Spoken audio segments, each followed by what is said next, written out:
helping us move throughout the day with between our speakers. Bookending our case studies, our newsroom will be having deeper conversations with prominent journalists from national outlets on relevant dev-related topics. And speaking of which, to kick things off, we have technically Baltimore reporter Donte Kirby. He will be in conversation with Jason Schreier, who's a Bloomberg News video game reporter and the author of Blood, Sweat, and Pixels.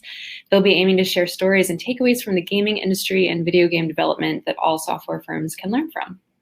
So can we bring up Donte and Jason? Hey, there you are. Hello. Welcome to the Developers Conference. Have a great conversation. All right, so it's me and you, Jason. Let's hop right to it. Thank you again for coming to Thanks for having chat me. with us. And I guess today we just want to see what the industries at large can learn from the gaming industry and sort of what engineering and product teams can sort of glean from some of the lessons and stories that you've found over the years. So I guess just the first question, what's some of your favorite stories in video game development? Sure. So a couple of years ago, I published a book called Blood, Sweat, and Pixels. That was a compilation of game development stories. And one of my favorites in that book is a story about a guy named Eric Barone, who is this guy in his 20s, lives in Seattle with his girlfriend, spent about 5 years making a game just on his own, sitting in his attic and coding away with the financial support of his girlfriend, lucky for him. And he called it Stardew Valley. And some of you out there might have heard of that game because it's sold something like 2 million copies by now, and it's made him a millionaire, a mega millionaire. He had something like $20 million to his name last I heard. So that was a really cool story because it's about this one guy and just his ambition and creativity. But it's also a story that is kind of like, it almost feels like a cautionary tale in a way, because I think a lot of people will look at him and think, oh man, like I really want to do that. But he got so lucky to be in that position. And I think that is also another takeaway here, is that like it's not just that you have to have the skill, it's also you have to be lucky enough to have financial support, lucky enough to be discovered, lucky enough to have this confluence of events that make you into a mega success. So that was one of my favorite stories. And I guess to talk a little bit more about what it means to be the indie developer, what it means to be that small product team and sort of like trying to make it work. I guess could you talk a bit more about some stories you found that of like the small indie team, like when you think of, I guess maybe and I guess this is a now defunct indie team, your Lab Zeros of the world, and like sort of how those teams sort of manage things separately. I guess the difference between how an indie team may manage a thing and then how a big studio might manage a team. Yeah, I mean, I actually think Lab Zero is a good example you just brought up. That's a kind of now infamous example of a studio that's kind of imploded because of mismanagement and a founder who had some issues. I believe he was accused of a variety of things. I think a lot of the issues that you kind of face as a huge team, a team of 200, 300, 400, or even more people, kind of scale down in similar ways to being a team of 10, 12, even 5 people. I think Lab Zero is kind of proof that you can run into those same problems no matter what the scale of your company is. But I think in game development, I think because game development is such a unique field, like unlike making software where you might have specific goals and everybody can very clearly see the goals. Like if you want to make, I don't know, the next Excel and you're like, we want to make a spreadsheet software software that shows you spreadsheets and does all this stuff, it can be, communication is very important, but you can very clearly say, like, this is what we want to do, and everybody can kind of understand that goal.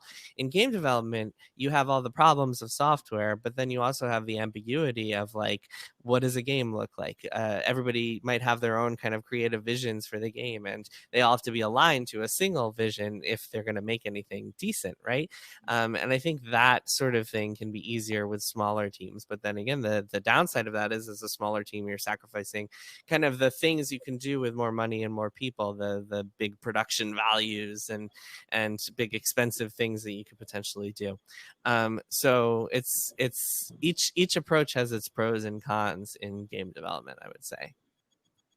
So what would you say, what are some other common traps that like video game companies fall into that other software and product teams should probably avoid? I think that a couple of the biggest ones that I've seen, one big one I think that all of our industries have suffered from in some way or another, is the Peter principle, which is this idea that, like, someone is very good at something, someone might be very good at programming, for example, and therefore they get promoted up and up the ladder until they wind up managing, but they're never really taught how to manage. And just because they're good at programming doesn't mean they're actually good at management.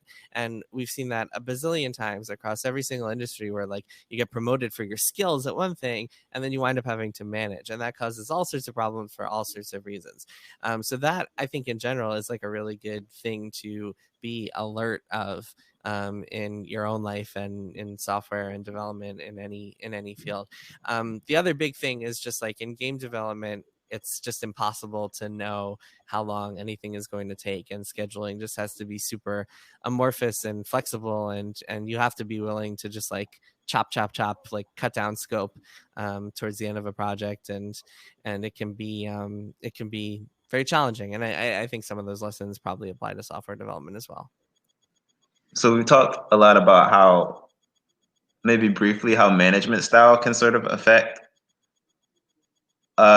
game development, and even like how important management is to uh, a product being released or company culture. And I guess after your own experience with Geo Media and management there, has it sort of changed your perspective on turbulent stories in the video game industry you cover? Or, like, do you feel like more close to it, or just have a different perspective in general when maybe somebody comes to you talking about labor? Or, like, do you feel, I mean, as a writer, you know, deadlines and crunch and things like that, do you feel differently?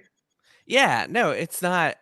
Certainly with Geo Media, absolutely. But also, I mean, something that I found as a journalist, especially later in my career. I mean, I guess I've been doing this for 10, 11 years now. So towards the latter half of that chunk, something I've started to notice was, like, trying to learn things from my own life and my own career from the people that I'm talking to. So often I'll hear stories from people, or hear kind of words of wisdom or reflection from people that I realize, like, might apply to my own life, and might help me be better at something, be better at management, or be better at valuing people in certain ways. Something that often is discussed in game development has become, like, a lingering problem, I think, for a lot of creative fields. It's this idea of, like, the project over the people, and sacrificing people and labor, or just for the sake of, like, making this thing that's really great. And I think a lot of people have come to take things from that approach and then regret it over the years, and regret kind of sacrificing people for project, because the people are always actually more important than the project should be. And that's a lesson that I've tried to learn and kind of apply to my own life as well. But as far as Geo Media, I mean, certainly seeing the amount of dysfunction that our new management, for some context here, I used to work for a company that used to be known as Gawker, then Gizmodo, and then got bought by a private equity firm last year, became Geo Media. And the new CEO who Geo Media installed, who is still there, seemed to have the mission of just destroying the company. And it's still not clear why, but he wound up destroying Deadspin, which was our sports site, and some of my favorite people worked there, and they all resigned and actually started a new website, Defector, which is pretty great. But yeah, watching that in action, I can certainly relate when I talk to people and hear their own stories of mismanagement. That's for sure. And I guess so. What's something you'd want software engineering teams and to emulate from some of the highest performing video game development studios? That's a good question. I mean, I think just like some of the things that I've already mentioned, like the negative aspects, just kind of reversing that and finding the ways to master that. I think that from what I've seen, the most successful games are just like unified around a single vision. Everyone is kind of on the same page. There's a great game that just came out on Switch called Hades. I guess it was in early access for a while, but it just came out for real last week. Fantastic game by this company called Supergiant. It's a small team indie studio, maybe there are 10 of them or something like that, and they were talking about the success of that game and like how it turned out so good and how they made it so well and like we're so happy with it. And a lot of it is just like everybody on the team knows exactly what they're going to do, they're making. Everybody has very clear roles on the project. Each of them has like there's an art director, an audio director, et cetera, et cetera. They're all exceptionally talented at what they're doing. That's obviously a large part of it, is you need to like find and cultivate the right talent, and they're all just aligned and like on the same page. Something else that I think is very notable is that like that game in particular, something that is epidemic within the video game industry is this problem of crunch, working excessive overtime hours, often unpaid overtime because you're on salary, and so those extra hours are not going anywhere. Maybe you'll get to take a couple of weeks off after the project ships, but crunch is a very big problem in the games industry. And I think that Supergiant, this game Hades that I'm talking about, those people who made it kind of had a no crunch policy, and I think that helped them a lot, because crunch ultimately like can hurt you a lot. You think that you're being more productive putting in all those extra hours, but like suddenly you're finding more bugs in your code because you're half asleep while you're doing it, and you run into all sorts of other problems. So I think that ultimately those are some of the lessons that people can kind of take away from here. So would you say Supergiant will be in the next book?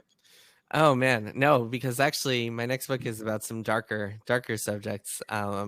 Volatility in the video game industry is my next book. So fewer stories like that, but I love those folks. That's a fantastic team of developers, and just like they've released 4 games so far, and they're all just like A+, like top notch, like top of the game. So when do you see the next book coming out? So I'm doing a new book. It is coming out this spring. Very excited to talk more about that. And could you tell us a bit of what games might be featured in it? Yeah, well, so it's more about game studios than it is about games. And so it's telling some of the stories behind studios that have kind of exploded for a variety of reasons, and telling some of the stories of like how people kind of recover and bounce back from tragedy, and like what they do next. And it's I'm going to be talking about it a whole lot more in the coming months once we like officially announce it, but just as a teaser, one of the stories in there is the story of baseball player Curt Schilling and his attempts to make a game studio. And there's some quite interesting drama surrounding that. People may or may not know that he wound up taking out a massive loan from the state of Rhode Island. His company went bankrupt and kind of exploded and went down in a fiery wreck. And there's a lot to talk about there, and a lot of people who were hurt as a result of that. And Curt Schilling has certainly never been the same since then. So yeah, that's just a taste of some of the stuff that'll be in the book next spring. So, as somebody who's been covering the games industry for years and sort of seen it, I want to say grow from something that's like sort of just enthusiast and like something that maybe only a few people do, to something that like, I don't know, a Twitch streamer can make 10 million a year and maybe never stream a day and then go back to the place he left. Like seeing that transition, seeing companies sort of go from maybe worth a couple 100 million, to say that that's a little bit, to worth a couple 100 billion. Like, how have you seen that transition go from company to company? How have you seen like companies sort of grapple with becoming, I don't know, maybe mom and pop to the, I don't know, Amazon next door? Yeah, it's kind of, I think a lot of people regret it and wind up regretting like exploding and getting humongous. I mean, it goes back to kind of the indie versus big studio divide that we were talking about before. Some relevant news this morning is actually the one of the co-founders and the former CEO of Blizzard Entertainment, the game company, started a brand new company today with like a bunch of other ex-Blizzard people. And so some backstory there is that they had all left Activision Blizzard, which has gotten bigger and bigger and bigger since merging with the publisher Activision. And Activision has had a lot more influence on Blizzard's going-ons and decisions and processes, pushing them to spend less time on games, cut costs, put out more games. And that drove some of these people to want to go and start their own thing, which they announced this morning. So I think we see that a lot in the games industry, where like a company might start somewhere, get to be successful, get acquired by a giant games publisher or another like titan of the industry, kind of lose their culture along the way, and then go and start something else, or otherwise end in disaster. And we've seen that story play out a few times. And I think a lot of it is just like big companies not knowing what to do with the smaller companies that they gobble up, or small companies just like losing their culture because they got too big too fast, and suddenly like they all look around and the people who were there in the first place look around and they don't know who they're looking at anymore. And maybe these new people are good people, but maybe they're not fitting into the culture in the same way that the original people might. Or maybe it just feels very different for everyone because suddenly not everyone can fit in a room together anymore.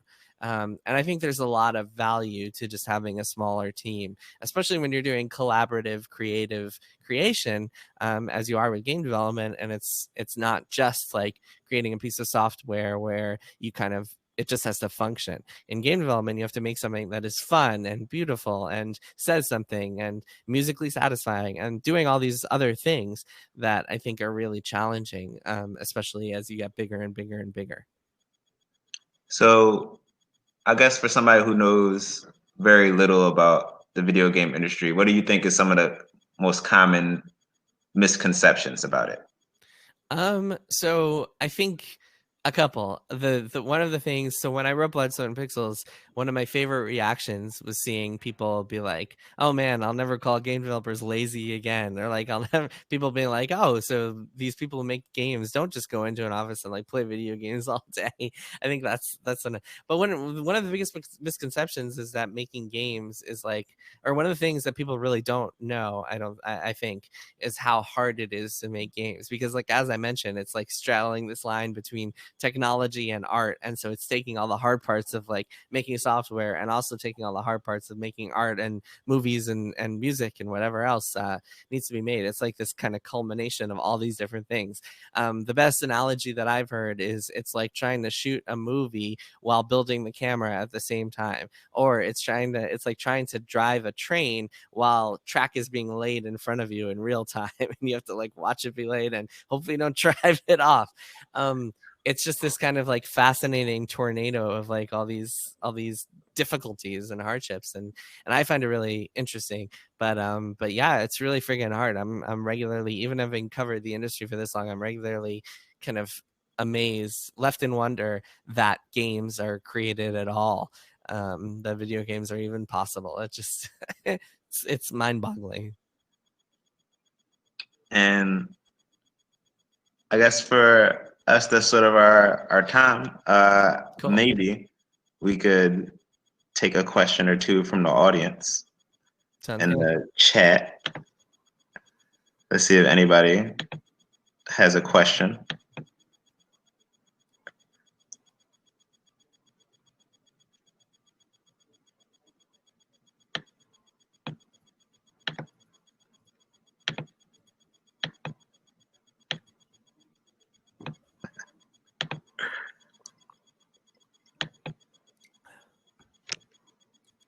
Since it's taking a second. Oh, here you go. I guess they want to know your take on the battle between Apple and Epic and who hurts the most if Apple were to stop support for their Unreal Engine. Oh, interesting. Well, so Apple hasn't been able to do that. A judge actually prevented them from stopping support on Unreal Engine, but the battle is still raging. Fortnite is still, you can't download Fortnite on the App Store anymore, and the legal battle is fascinating because I think that Epic, oftentimes when you see a lawsuit, very often, it results in a settlement because often the party suing just wants cash and get out of there. But in this case, Epic is not after money. They're not even asking for money in their lawsuit against Apple and Google. They are saying, like, we want Apple we want to fight Apple's antitrust policies, and we want some sort of resolution there. So this is something that is going to last for months, if not years, in courts and legal documents and lawyers' fees and all that good stuff. So I think ultimately, like, I don't know, I'm fascinated to see what happens, but I would be really, really curious to see what the court ultimately decides, and if they decide that Apple has to change some of their policies, reduce their fees in some way, because right now they're taking a 30% cut of everything that's sold in the store, and that's kind of Epic's big argument. That's what they're fighting against. Very curious to see what happens because we haven't really seen anybody challenge Apple in this way. And Epic has the money; they have billions of dollars on hand, like they can do this. So, very curious to see what happens. And the next question we have from the audience: how have the changes in software delivery with online distribution between large distributors like Valve or Steam or Origin, or I guess Epic Store, even at this portion, has it helped or hurt the smaller independent companies? Oh, big time helped, because even 15 years ago, if you were an independent companies couldn't exist because you had to get your game. In order to get your game in GameStop or Target or whatever, you had to have a publisher. Like, if I wanted to make a game, I couldn't just call up GameStop and be like, hey, sell my game. Maybe back in the 80s, people would go around like selling discs themselves, but in the early 2000s, it wasn't possible. Suddenly, Steam pops up, and the Apple Store and the Epic Store and all these digital platforms and Xbox Live, where developers the barriers are getting smaller and smaller. They're almost gone now, and now pretty much anyone could make a game and feasibly sell it to people without really having much in the way of barriers. I guess the biggest problem these days is discoverability, and the fact that, like, because of that, so many people are releasing games all the time, and it's impossible to figure out like what you actually want to buy and play, because like you look at the new releases on Steam every day and it's just like dozens and hundreds every single week. But as far as like helping, I mean, the indie community, which is vibrant and thriving, and like there's so many cool indie games these days, that would not exist without that digital distribution method, because that is how people can sell things. And so it's been very helpful. And especially Epic.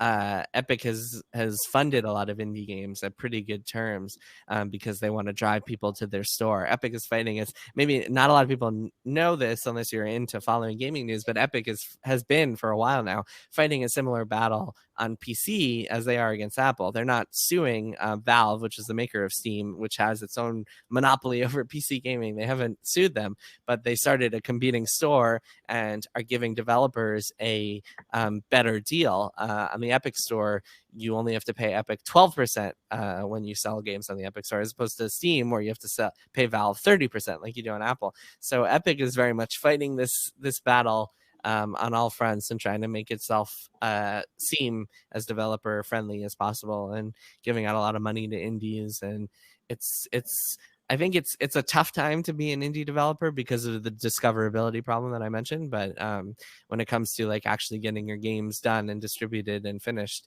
it's easier than it ever has been.